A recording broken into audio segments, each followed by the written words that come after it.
आकाशवाणी है। घरौंदा आज प्रस्तुत है स्वर्गीय डॉक्टर शंकर शेष के मंच नाटक का रेडियो नाट्य रूपांतर।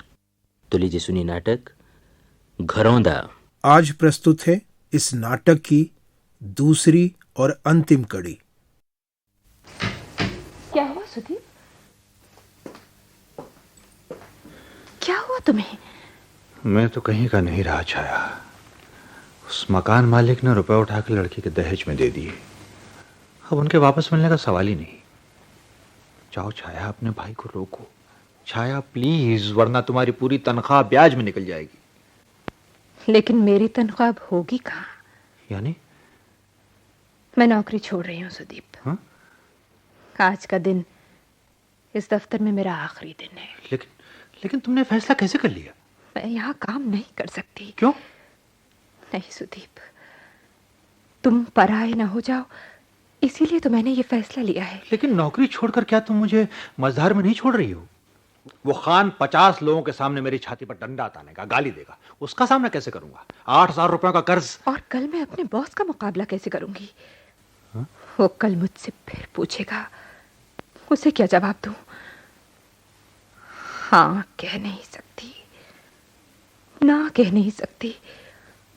हाँ कहती हूं तो तुम्हें खोती हूं, और ना कहती हूं तो वो टूट जाएगा। यानी मोदी तुमसे शादी करना? हाँ। कभी सोचा था तुमने? कभी कहा नहीं, पर इस बात का डर था मुझे। कभी मिश्रा मजाक भी किया करता था, सोडा वाला भी, पर मैंने कभी गंभीरता से नहीं लिया। क्या तुम नौकरी छोड़ दोगी? तो और क्या करूं सुदीप? यानी सब रास्ते खत्म हो गए हैं?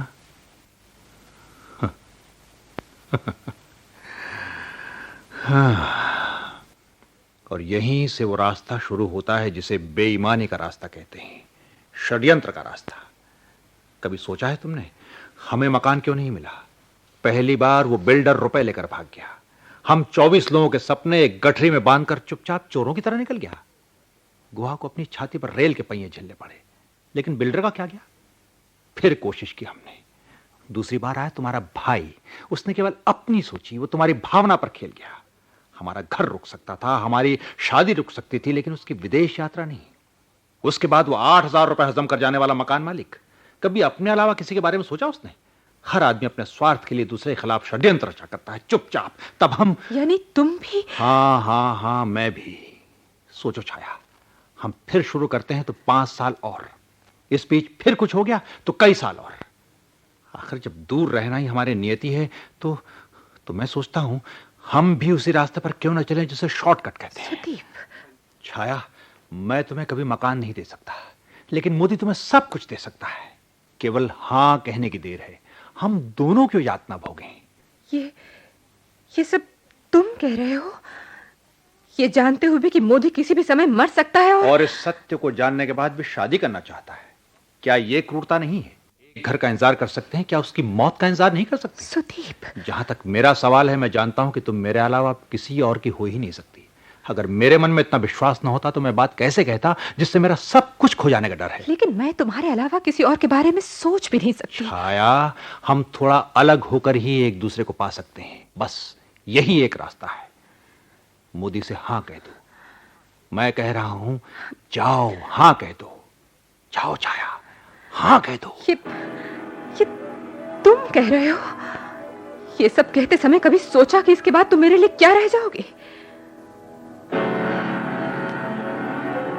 मैं नहीं जानती ये सब करने की शक्ति मुझ में है या नहीं, पर तुम इस तरह सोच ही कैसे सके? बोलो, चुप क्यों हो? बताओ ना, तुमने ऐसा सोचा कैसे? बोलो ना, बोलो सुदीप।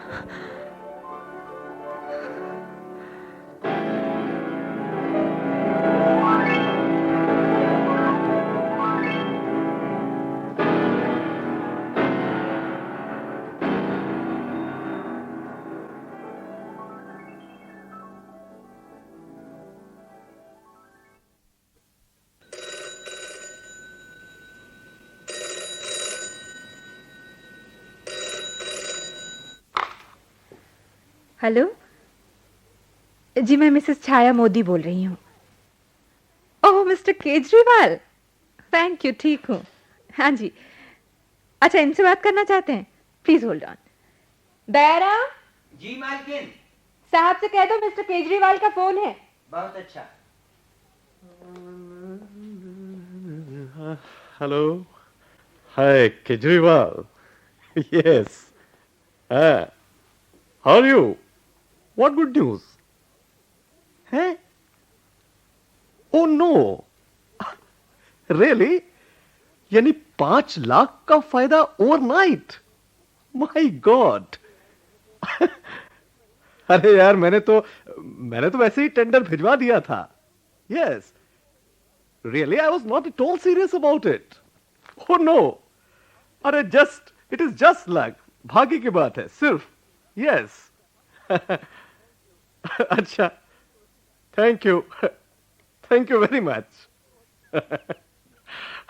Oh छाया डार्लिंग, रियली तुम बहुत बहुत लकी साबित हुई हो। अरे कुछ दिनों के अंदर ही 5 लाख का फायदा। मेरे हिसाब से तो हमें वो कॉन्ट्रैक्ट मिलना ही नहीं चाहिए था।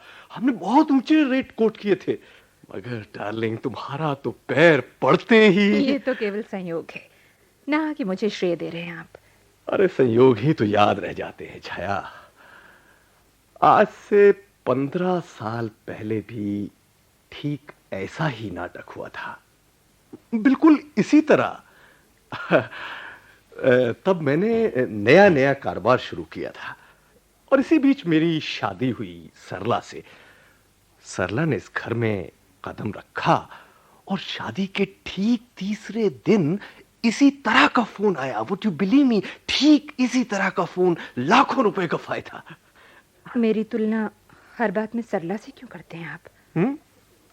अच्छा अच्छा, अरे तुलना करने पर तो मजबूर हो जाता हूं डार्लिंग। अब देखो ना, आते ही घर की काया पलट कर दी तुमने। वुड यू बिलीव मी, सारे कमरे को तुमने ठीक उसी तरह सजाया है जैसे सरला ने सजाया था। ठीक वैसे ही नीले पर्दे, और वहां पे वही फ्लावर पॉट, उसी तरह का सारा फर्नीचर। आई टेल यू, सब कुछ बिल्कुल वैसा ही है। फिर वही तुलना? अच्छा बाबा, अच्छा नहीं करूंगा। इजाजत हो तो एक मीटिंग में हो। लेकिन आज तो इतवार है। आज भी नाराज हो गई। टल सकती तो जरूर टाल देता। अच्छा ऐसा है, शाम को तैयार रहना, चलेंगे कहीं। सुनो जी, वो विद्या विहार के लोग आएंगे, उन्हें ये 1000 रुपए दे देना। अच्छा काम कर रहे हैं लोग। कब तक लौटेंगे आप? ये कोई अरे जितनी जल्दी हो सकेगा उतनी जल्दी। Bye bye. बाय।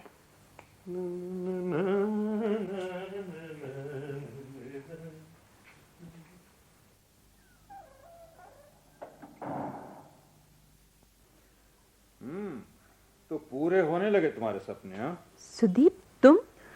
हाँ मैं। ये नीले पर्दे, ये पेंटिंग्स, ये फ्लावर पॉट, लेकिन गुलाब के फूल। क्या तुम यही जलीकटी सुनाने के लिए यहाँ आए हो? अरे मैं तो मजाक कर रहा था। वैसे कितना बड़ा है नया बंगला, ये फर्नीचर, ये सजावट। हाँ, ये दुनिया ही अलग है। बुरा ना मानो, एक बात कहूं? कहो। इन कपड़ों में, इस पूरे बैकग्राउंड में तुम्हें देखकर लगता है कि तुम सही जगह पर पहुंच गई हो। बस डर एक ही बात का है। किस बात का? तुम्हारे सोचने के ढंग में कहीं फर्क ना आ जाए, वरना मैं कहीं का नहीं रहूंगा। और यही बात तुम पर भी तो लागू होती है। मतलब? मतलब बताना जरूरी है? नहीं नहीं, ऐसा कुछ नहीं होगा। इस प्रकार की आशंका भी तुम्हारे मन में नहीं उठनी चाहिए। छाया, ये कि तुमने हाथ क्यों छोड़ा लिया?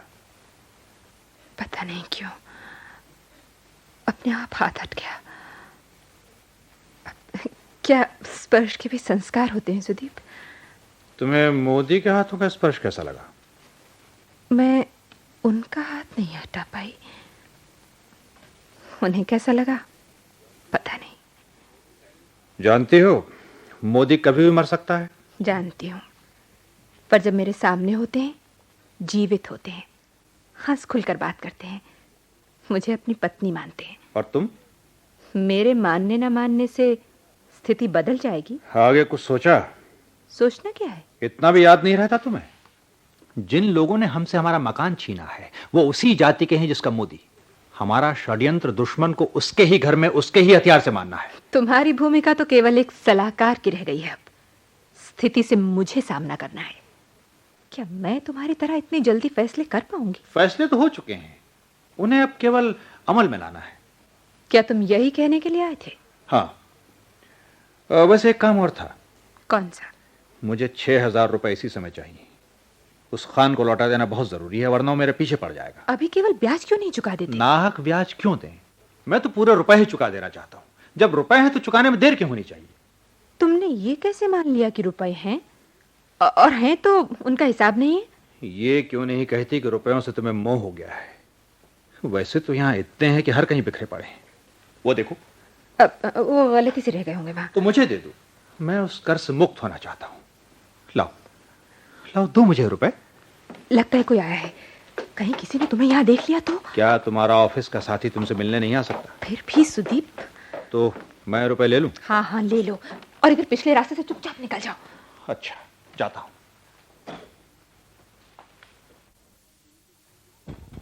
छाया, आप मीटिंग इतनी जल्दी खत्म हो गई? अरे गया ही कहा, मन ही नहीं करता था। अब तो खुश होना। अब जीने की इच्छा फिर से करवट ले रही है। छाया, जब तुमने विवाह का प्रस्ताव मान लिया ना, तो मुझे बहुत खुशी हुई, साथ ही डर भी लगा। खुशी तो इसलिए कि मुझे मनचाही चीज मिल रही थी, और डर? और डर इसलिए कि कहीं तुमने मेरी जायदाद के लालच में तो हाँ नहीं कर दी। देखो ना, सब जानते हैं मेरी जिंदगी का कोई ठिकाना नहीं, इसके बावजूद तुम तैयार हो गई। फिर भी आशंका का प्रेत मेरे मन को डराता ही रहा। लेकिन अब तो सवाल ही नहीं उठता। तुमने जिस ढंग से मना किया, जो अधिकार भरे शब्द कहे, मेरा मन आशंका के प्रेत को बहुत दूर भगा चुका है। इसे तो समय सिद्ध करेगा। आइए, चलकर आराम कीजिए। चलो।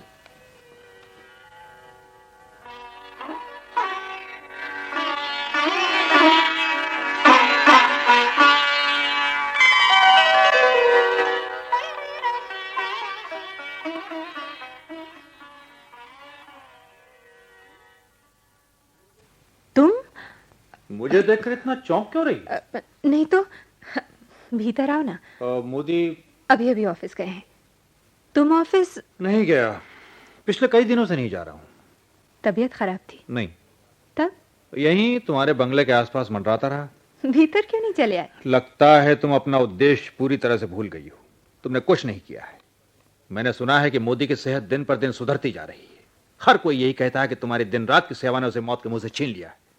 और कुछ? अब और क्या बाकी रहा? क्या तुमने मोदी से इसलिए शादी की, इसलिए कि वो जिंदा रहे? बोलो, क्या तय हुआ था? तो क्या मैं उसकी हत्या कर दूं? सुदीप, जानते हो मैंने तुम्हारे प्रस्ताव का कितना विरोध किया था, लेकिन तुम मेरे पीछे पड़े रहे। कभी कभी तो तुम्हारे फैसले पर मुझे अचरज होता था। तुम्हारी उतावली में मुझे प्रेम के अलावा और बातों की भी गंध आने लगी। छाया। हाँ सुदीप, पहली बार 5,000 रुपए मेरे भी गए थे, लेकिन मैं उन्हें भूल गई। गुहा की आत्महत्या के सामने हमारा पैसा कुछ नहीं था। उसके बाद मैंने फिर हिम्मत बांधी, लेकिन मेरा छोटा भाई रुपए ले गया। मुझे लगा तुम साथ दोगे, पर नहीं। खान का कर्ज, वही तुम्हारे लिए सबसे बड़ा सवाल बन गया। तुम अपनी धुरी से हट गए। लेकिन फैसला तो हम दोनों ने मिलकर किया था। यही तो तुम भूल करते हो। फैसला मैंने अकेले किया था, और शायद तुम्हें विश्वास नहीं होगा सुदीप, उस दिन अगर तुम विरोध करते, कहते कि मकान नहीं है तो क्या हुआ, कहते कि खान के कर्ज से भी निपट लेंगे, लड़ लेंगे, लड़ते लड़ते मर जाएंगे, लेकिन समझौता नहीं करेंगे, तो शायद मैं मोदी से शादी का फैसला कभी नहीं करती। तुम विरोध करते तो मेरे लिए एक असाधारण आदमी बनकर उभरते, पर नहीं, तुमने ही उल्टे मुझे सुझाव दिया, षड्यंत्र का।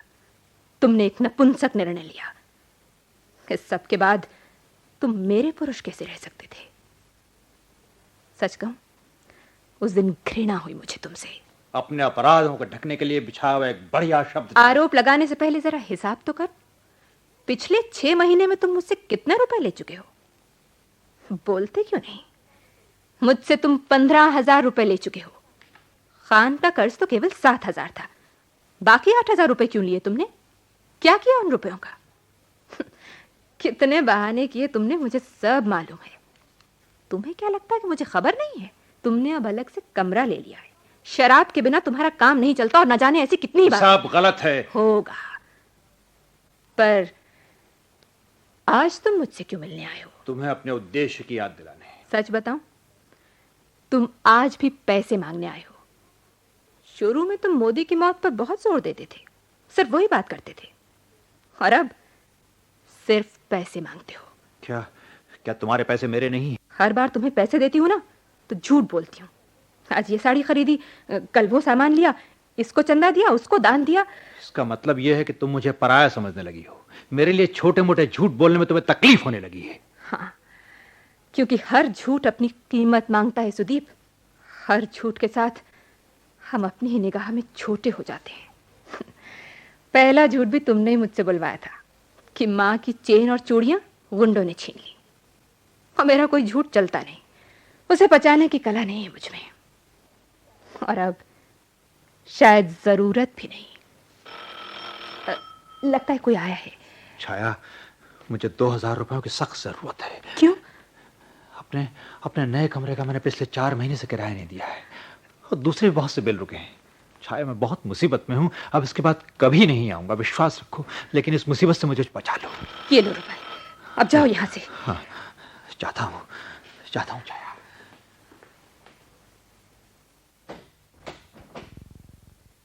नमस्कार मैडम। आइए आइए बड़े बाबू। ठीक है आप लोगों ने तो मुझे भुला ही दिया। नहीं मैडम। मैडम? अरे ये आपको क्या हो गया बड़े बाबू? अब आप हमारे बॉस की वाइफ हैं। लिहाज तो करना ही होगा। बॉस की वाइफ ही तो हूँ, बॉस तो नहीं। दफ्तर को चलाता कौन है? बॉस। और बॉस को कौन चलाता है? बॉस को कोई नहीं चलाता बड़े बाबू, वो अपने आप चलता है। गलत गलत गलत। बॉस को चलाती है उसकी वाइफ। जैसे आपने चलाया मोदी साहब को। अरे 3 साल से हाथ जोड़ता रहा कि मेरी साली को क्लरिकल जॉब दे दीजिए, पर साहब ने रुख तक नहीं मिलाया। और तुमने सॉरी आपने इशारा कर दिया तो घंटे भर में ऑर्डर इशू हो गया। इससे साफ जाहिर है कि बॉस को चलाती है उसकी घरवाली। सोडा वाला कैसी है और मिश्रा कैसे हैं? जैसे थे। अरे उनमें क्या फर्क हो सकता है? वही नीटिंग, वही भविष्यवाणी। लेकिन आपने सुदीप के बारे में नहीं पूछा। भूल ही गई। कैसा है सुदीप? खूब पीने लगा है। कभी कभी तो दफ्तर में भी पी कर आता है। अब तक तो बात को किसी तरह दबाता रहा, लेकिन आप ही सोचिए, कभी ना कभी तो रिपोर्ट करनी ही पड़ेगी। जरा उसे समझाइए ना। देखिए, आपको छोड़कर उसे कोई नहीं समझा सकता। आप समझाएंगी तो मेरा विश्वास है कि वो मान जाएगा। आप कहें तो भेज दूं उसे? कहिए तो आज शाम को ही भेज दूं उसे? आज? नहीं, आप ही समझाइए उसे। कुछ दिनों से तो ऑफिस में भी नहीं आ रहा है, न जाने कहाँ गायब रहता है। हाँ, कुछ दिन पहले उसे पूछता हुआ एक खान भी आया था। खान? यानी उसने? तो खान वाली बात आपको मालूम है? खान आया, इसका मतलब ये कि सुदीप ने पैसे उधार लिए हैं। नहीं तो खान वाला क्यों आता? कहीं साहब को पता लग गया तो खड़े खड़े निकाल देंगे नौकरी से। यहाँ नहीं, आप उसको समझाइए, उसकी नौकरी नहीं जानी चाहिए। जी, कोशिश करूंगा। अच्छा, चलता हूँ। नमस्कार। नमस्ते। फिर आइएगा बड़े बाबू। हाँ, जरूर।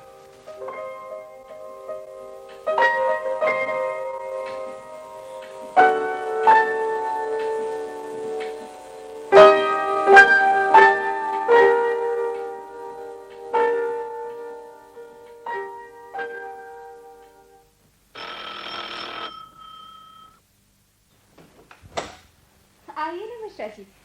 नमस्ते। बैठिए। साहब है? बाहर गए हैं। अगर वो होते तो भी क्या फर्क पड़ता। तब मैं जो बात कहने आया था नहीं कह पाता। बात इतनी खास है? आपने सुदीप को नौकरी से क्यों निकलवा दिया है? मैंने? और किसने? कल साहब ने उसे खड़े खड़े डिसमिस कर दिया। दफ्तर का हर आदमी यही सोचता है कि आपने ही उसे निकलवाया है। मैं भला उसे क्यों निकलवाने लगी? अपने अतीत से छुटकारा पाने के लिए। सुदीप इस शहर में जब तक रहेगा आप अपने कंधे से बीती हुई घटनाओं की लाश नहीं उतार सकेंगे। कभी आप उससे प्रेम करती थी, लेकिन अब उसकी उपस्थिति आपके लिए एक प्रेत बन गई है। नौकरी से निकाल दिए जाने के बाद वो यहाँ टिक नहीं सकेगा। टिकने की कोशिश करेगा तो भूख प्यास से तड़प कर लोकल ट्रेन के नीचे कट मरेगा। तो सुदीप अपने कंधे पर से अतीत की लाश क्यों नहीं उतारना चाहता? लेकिन उन दिनों को वो कैसे भूल सकता है? उस लड़ाई को, एक छत और चार दीवारों के लिए उसने जो अपना खून जलाकर तुम्हारा साथ दिया, उस लड़ाई को वो कैसे भूल सकता है? आप भूलते हैं मिश्रा जी, उस लड़ाई की सेनापति मैं थी। और अगर आप हिसाब ही चाहते हैं तो सुनिए, जितने रुपए हमने जमा किए और खोए उसमें 3/4 मेरे थे। वो तो केवल कर्ज पर भरोसा करता था और वो जानता था कि कर्ज भी मैं ही चुकाऊंगी। फिर भी उसका त्याग? लोग शादी करते हैं तो त्याग नहीं करते, अपनी जरूरत पूरी करते हैं। मैंने भी 5 साल रूखा सूखा खाया, पुरानी साड़ियां पहनती रही, घर वालों की जली कटी सुनती रही, पर मेरे मन में कभी नहीं आया कि मैं त्याग कर रही हूं।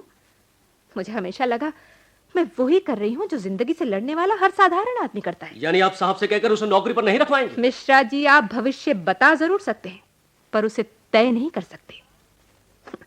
आपकी भविष्यवाणियां, मोदी की मृत्यु की पहले ही घोषणा, कभी इसके बारे में सोचा आपने? आपकी भविष्यवाणियों ने सुदीप को शॉर्टकट के संकेत दिए। आप चले आए हैं उसकी वकालत करने, पर कभी अपनी भूमिका के बारे में सोचा आपने? तो आप नहीं कहेंगी? सुदीप ने आपको यहां भेजा है? नहीं, वो तो गुस्से में बिना कुछ कहे ही चला गया। बड़े बाबू ने आपका साथ क्यों नहीं दिया? बड़े बाबू? उसे तो आपने खरीद लिया है, उसकी साली को नौकरी देकर। तो सुनिए मिस्टर मिश्रा, मैं सुदीप के लिए नहीं कहूंगी। अगर वो कुछ कर बैठे तो भोगेगा। अब आप जा सकते हैं। जा रहा हूं। नमस्ते।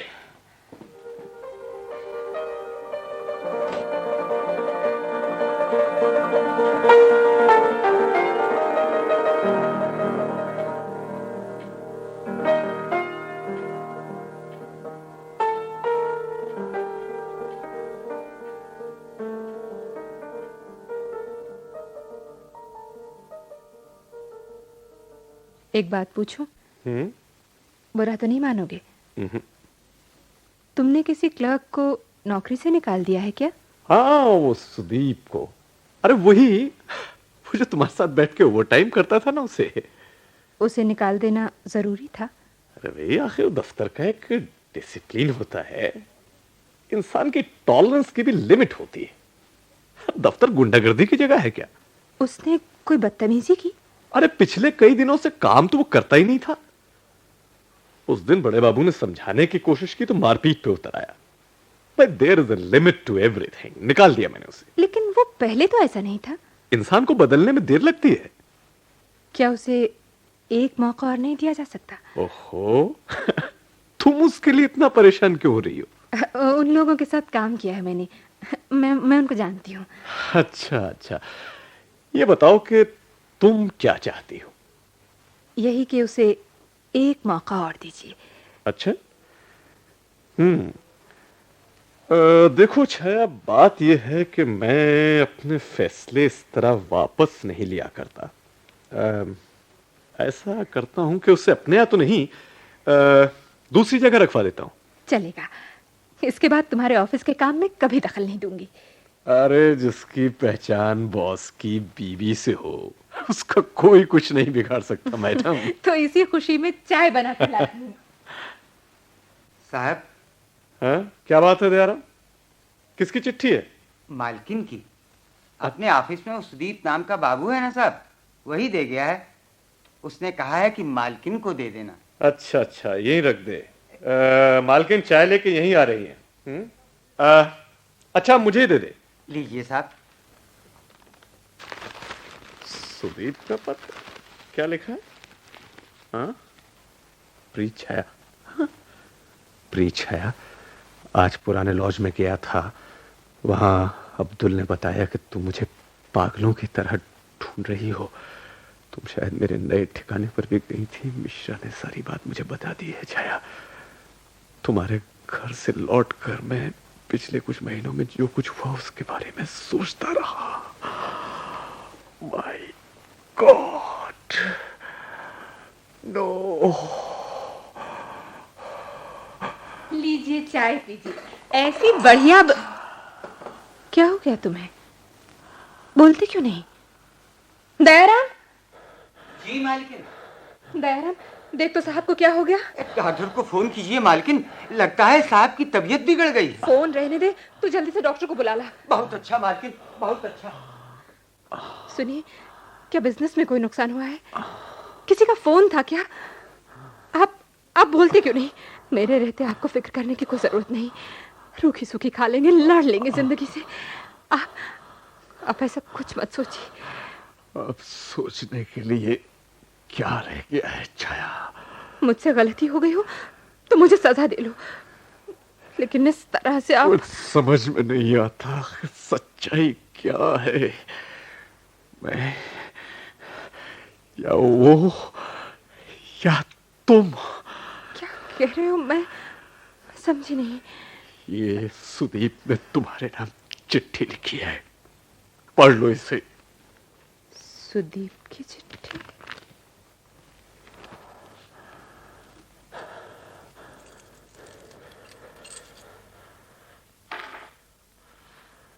ये घर की चाबियां हैं, मैं जा रही हूँ।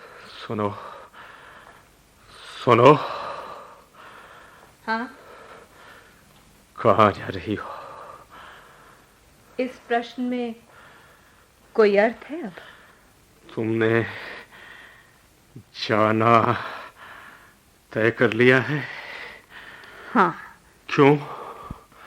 क्योंकि जाने की बात तय करना यहाँ रहने से अधिक आसान है।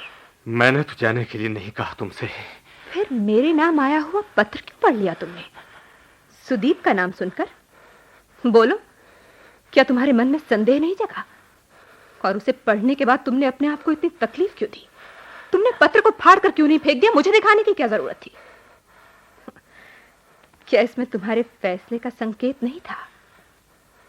अब क्यों पूछते हो कि क्यों जा रही हूं? छाया, छाया, तुम यहां से नहीं जाओगी, समझी तुम?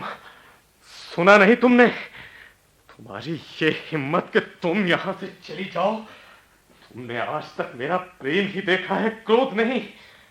मैं कहता हूं चलो भीतर, चलो भीतर, नहीं तो मैं कुछ कर बैठूंगा। कहा ना, चलो भीतर। चलो छाया। बस यही अधिकार चाहिए मुझे, यही अधिकार। छाया। शरीर पर, मन पर संपूर्ण स्वीकृति संदेह से पर। छाया, छाया, darling.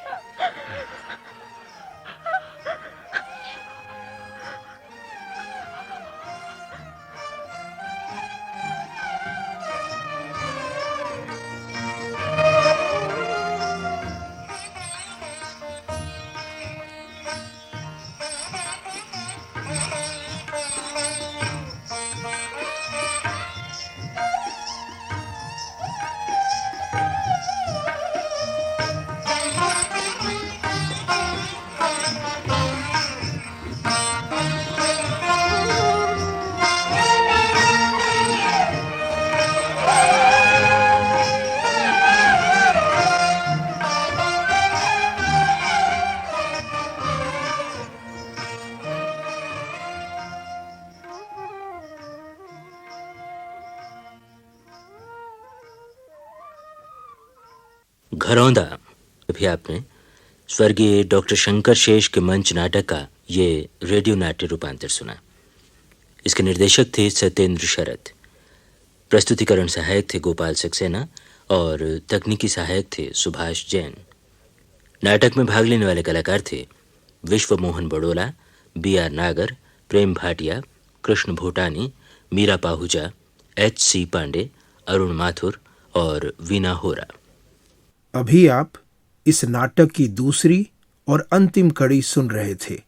केंद्रीय नाटक एकांश द्वारा तैयार किए गए इस नाटक को आकाशवाणी के दिल्ली केंद्र से प्रसारित किया गया।